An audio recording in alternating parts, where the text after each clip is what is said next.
खोटे आहेत ते लोक जे म्हणतात की पैसा काहीच नाहीये, पैशात सुख नाहीये, पैशात आनंद नाहीये. पण खरं सांगू, हे साफ खोटं आहे. जेव्हा आपल्या जवळचं कोणीतरी हॉस्पिटलमध्ये असतं तेव्हा त्याला चांगले उपचार देण्यासाठी, त्याला वाचवण्यासाठी पैसा लागतो. ज्यांच्याकडे पैसा नाहीये ना, त्यांच्या जीवाची किंमत नाहीये इथं. तुम्हाला मुलांना चांगलं शिक्षण द्यायचं, पैसा लागतो. पैसा नसेल तर साप चावून लेकरांचा जीव जातो इथं.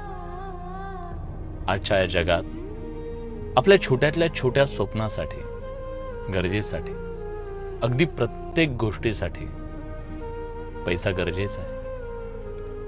छोट्या छोट्या गोष्टींसाठी जेव्हा आपल्याला आपलं मन मारावं लागतं ना, तेव्हा पैशाचं महत्त्व कळतं.